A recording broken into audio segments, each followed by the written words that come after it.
A1 music present.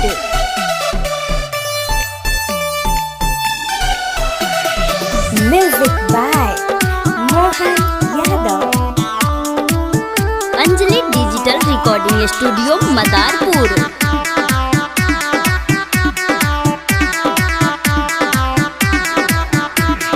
रुक जाई सोया makeup करे के बा, माई के दुआरे कलसा धोरे के बा। अरे रुकी ना, काहे लगतई बनी। रुक जाई सोया मेकअप करे के बा, माई के दुआरे कलसा धोरे के बा। 9 दिन भूखे मैया के चरण झुके, 9 दिन खाना नहीं खाना है। अरे मोरा बात के समझिए ना। अरे हम बिल्कुल समझ रहे हैं, आप मेकअप मारिए ना, हीरोइन बनिए। घर से निकल कटरी ना, मैया के दरबार अभी जाना है। घर से निकल कटरी ना, मैया के जगराता में जाना है।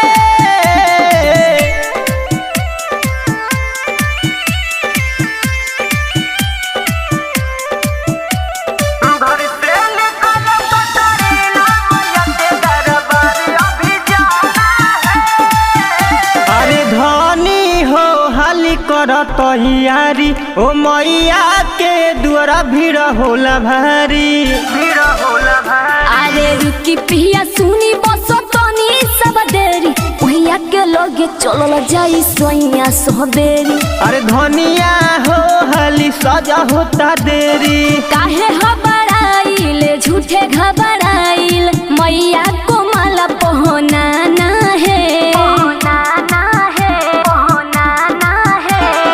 घर से निकल कटरी ना, मैया के दरबार अभी जाना है।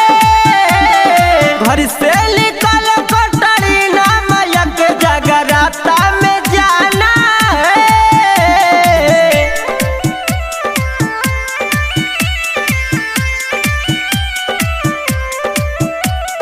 घर से निकल कटरी ना, मैया के दरबार अभी जाना है। हमारी सोना हो मानवतिया हमारे, तनी कम सज के चल माई के दुआरे। अरे रुकिए न स्वामी कहे गोए हबराई, मोर मोहिया लाले लेवे दिसारी। चल हाली चल हो ना तो छूट जाई गाड़ी। चौहान मोनिसा गाएंगे जगरात, और जुनवा को उसमें न चाहना है। घर से निकल कटरी ना, मैया के दरबार अभी जाना है। घर से निकल कटरी ना, मैया के जगराता में जाना है। Anjali digital recording studio Madarpur.